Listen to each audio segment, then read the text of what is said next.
Hi guys, welcome back. My name is Allie, and I got some requests on doing today's video topic as kind of like what a day in a life in rehab is like. So I've been to a couple facilities.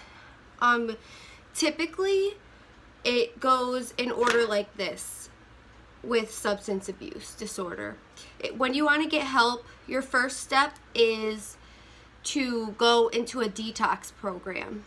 And that is where you begin your withdrawals and they keep you stabilized. This is where they medicate you to control your symptoms of your withdrawal. And it's typically a lot more relaxed than rehab. So after detox, which is typically like a week to 2 weeks max, you will go into a 30 to 90 day rehab facility. Sometimes it's even longer. I've seen people stay like a year in rehab.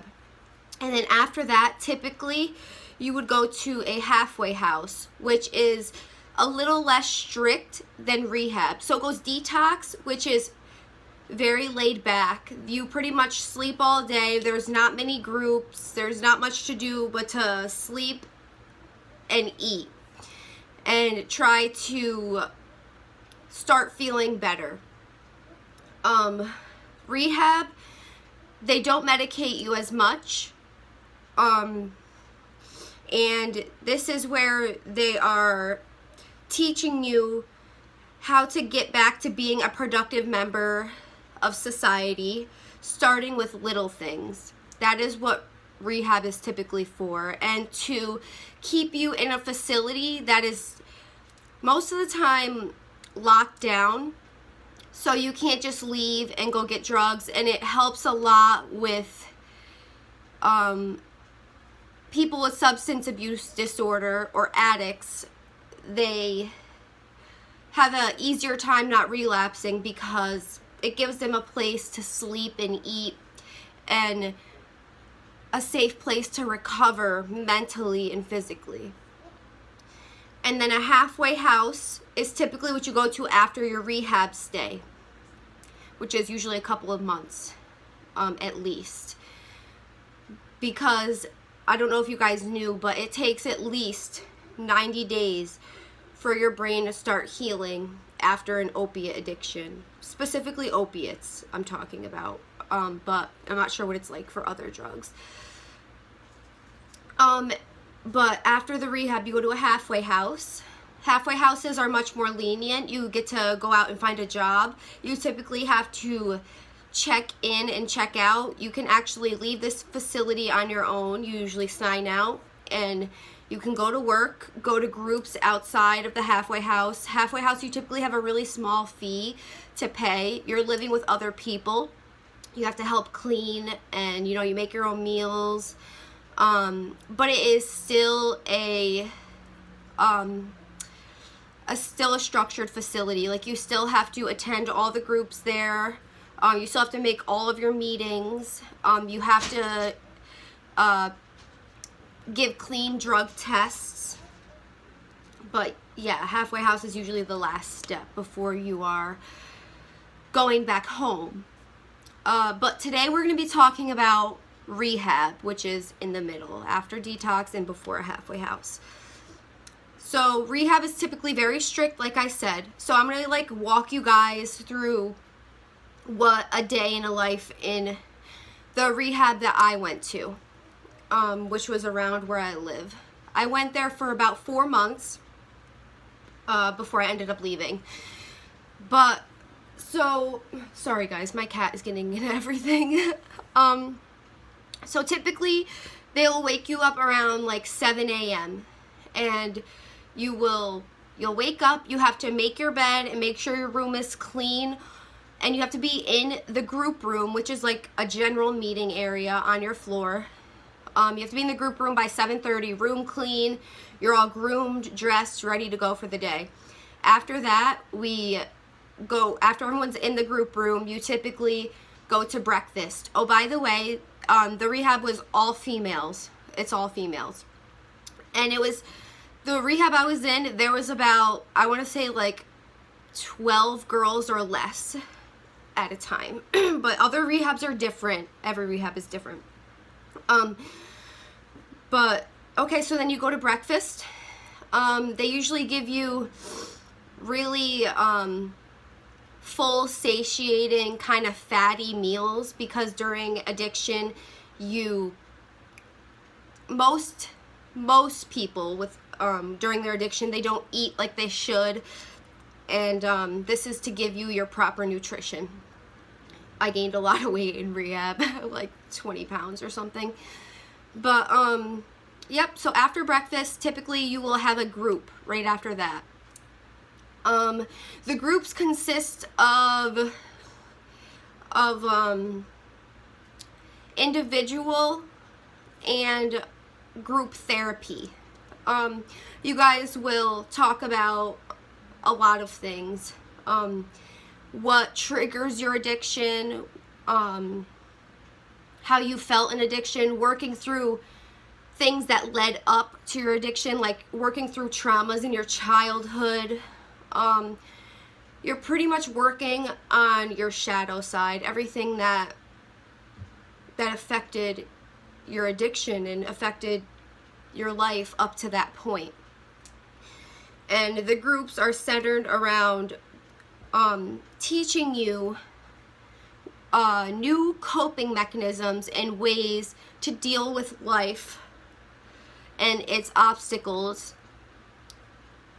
other than doing drugs, like giving you new coping mechanisms on how to deal with life on its own terms without using drugs.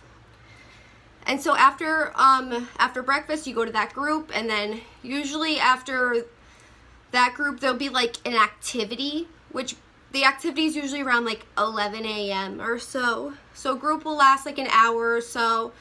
You'll have like some free time after that, go to your room, and then you'll go do activity after that first group. Activities like usually either watching a movie, they give you a snack, or you guys like make posters, or there's always a different activity for each day. Or you might, it's something usually like a group activity, and there's like a point to the activity. There's like an exercise for you to do. And then after that activity, that lasts pretty much like an hour or so, which is all of these groups and different activities and things that I'm talking about are usually with different staff. So you get to experience, different staff talking about different things, and the way that they teach you and help you is different according to each person, and it's nice having a variety, and you learn different things from each staff member, which is pretty awesome. And a lot of them have been addicts themselves. Not all, but a lot of them have, and they understand where you're coming from, which is amazing. And then, so after that is usually lunch. Lunchtime, you'll go down and eat, of course. Oh my God, I totally forgot to mention chores. So after each meal, you have chores. It changes every week of what your chore is. You could either be doing all of the dishes after everyone eats, or you could be either doing all of the pots and pans that the cooks used. You're cleaning your own area, the whole rehab, you're cleaning. Sometimes your chore for the week may be mopping or sweeping floors, or cleaning the dining room, which is all the tables, and sweeping and mopping that floor. Sometimes it might be sweeping and mopping the hallways. Some people have the bathrooms upstairs and downstairs. Some people have the halls upstairs. It's all different stuff. Some people may have the group room where you have to clean everything off, all the couches, all the tables, and vacuum. The chores vary each week. They just pick a name out of a basket and you get assigned to that chore. So yeah, after each meal you do a chore. So we're up to lunch, then you do your chores. After that typically is another group. Your day is jam-packed, by the way, if you haven't noticed. After that is another group. And Usually after that group you get like an hour of free time or so, and then after that again, after your free time, you're going to another group. It could be either individual therapy sessions with your counselor, or it could be another group, a group therapy session. All of these groups have different topics, by the way, and they're with different staff. So that brings you to like dinner time. So you're gonna go eat dinner after that, and then you're gonna have to do your chores again, which after chores take like an hour or so too. So then after chores, there's usually a evening, well, you have free time after dinner, and not every rehab is like this, guys. I'm just going off of my memory. This was a couple years ago, more than a couple years ago. So after dinner, you'll typically have some free time. You can go up to your room, you can shower, you can go to the room, chit chat with the girls, you know, you can paint your nails. They do a lot of that. And then you'll have a group, and then you'll have your free time again for the night. Lights usually go out at 10 p.m. So you have to be in your room. You could shower before that. Like I said, a lot of that is your free time. I want to go over some rules now in rehab. You can't have your makeup in your room. Your makeup has to be behind the desk, and every morning you have to sign out your makeup. You can't have razors. You can only shave once a week, and you have to sign out that razor and bring it back immediately when it's done and sign it back in. Same thing with your makeup. You sign it out, you sign it back in. You can't go in other people's rooms. If you get caught in another person's room, you could get in trouble. What's another rule? You can't swap clothes. You're not supposed to touch each other. What else? You're supposed to obviously be respectful.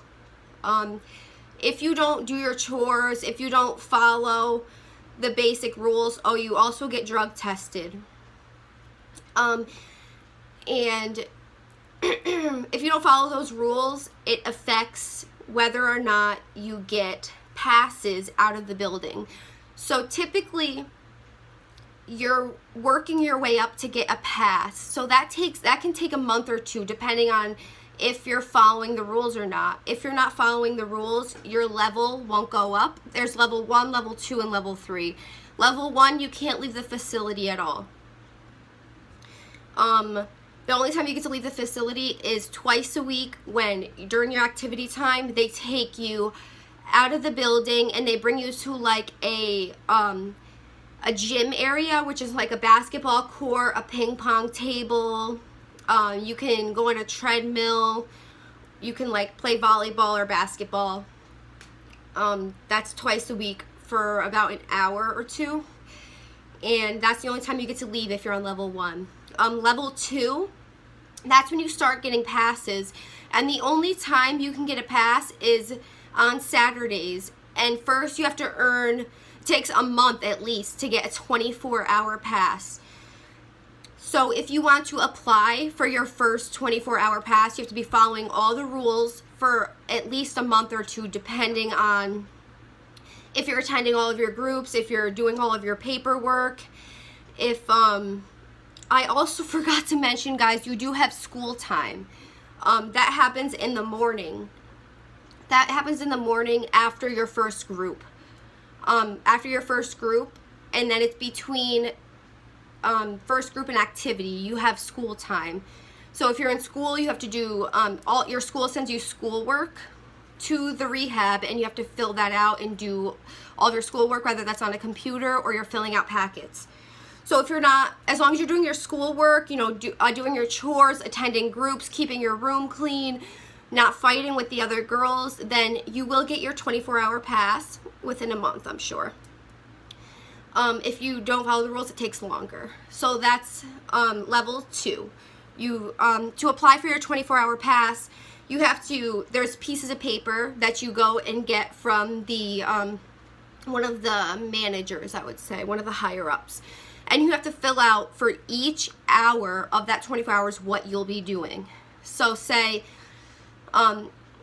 at 1 p.m. on Saturday, Mom picks me up, you'll write. And then for 2 p.m., you'll say, just arrived at home, going to relax and watch some TV and hang out with family. And then 3 p.m., maybe still relaxing, catching up with family. 4 p.m., my mom is taking me out to dinner. So every hour has to be accounted for, and one of the managers or staff people call you to make sure you are doing exactly what you said that you would be doing at that hour on your sheet. And you have to come back before the 24 hours is up. If you don't, you will be reprimanded, or you might even get kicked out fully. So when you come back from that pass, you immediately, before you even walk in the door, they like, as soon as you walk in the door, they put you off into a room right next to the door. You get searched, you get drug tested. As soon as you come in, if you can't pee, you're sitting in that room with all of your stuff from your pass until you can pee, because they will not let you in the facility till you have gave a clean drug test. And if all of your stuff, you know, you didn't bring in any paraphernalia or drugs. So from the 24-hour passes, it goes up from there. It takes a couple more weeks to get your 48-hour pass. And the highest pass you can get is 72 hours, which is 3 days. And they will call you each day, the staff will, and you have to, so if you're going away for 72 hours, you have 72 hours to fill out of what the gist or overall what you're going to be doing for each hour. It's very strict. And to get a 72-hour pass, you have to be there for at least 3 months. So you really have to work hard to get your passes, and it's very strict. So pretty much that's all I have to say about rehab. It's very structured because you're just getting out of detox and your brain is still very fresh in that addiction. So they're teaching you how to be a productive member of society again. They're retraining your brain during this time. And it's, you know, teaching you how to be apart from your drugs and teaching you how to live without that drug. And hopefully to keep you from relapsing and showing you that life can be so amazing without drugs. In rehab, you typically find your hobbies and things that you once loved maybe may come back to you, and you may fall in love with that again, whether that's writing or maybe drawing, whatever you had a passion for. A lot of girls, I read a lot in rehab. I loved reading books. It helped me escape a lot of that. I loved going to meetings, like NA and AA meetings when I was in rehab. That was so fun because you got to get like dressed up and do your makeup. Like once a week on Thursdays after dinner, they would take you out to a meeting nearby, and that's when you got to meet other people and stuff like that. They had 2 staff members and you'd be watched the whole time, but you could interact with other people from the community at those meetings. That was one of my favorite things. And so yeah, I hope you guys liked this video, and I hope I gave you a good idea of what it's like to be in a rehab facility. That is what a couple of you guys wanted to hear, so that's awesome. I love getting feedback on my videos, and I love hearing what you guys want to hear. That's amazing. So maybe like I'll also make a video at some point maybe about what a day in detox is like. I've never been in a halfway house, so I can't tell you about that, but I can do like a day in the life in detox, which is a lot different than rehab. But I hope you guys have an amazing day, and I hope you love this video. Please like it and share it where you can, and subscribe please, so I can get these videos out there and maybe save somebody's life or make somebody not feel so alone. Thank you guys.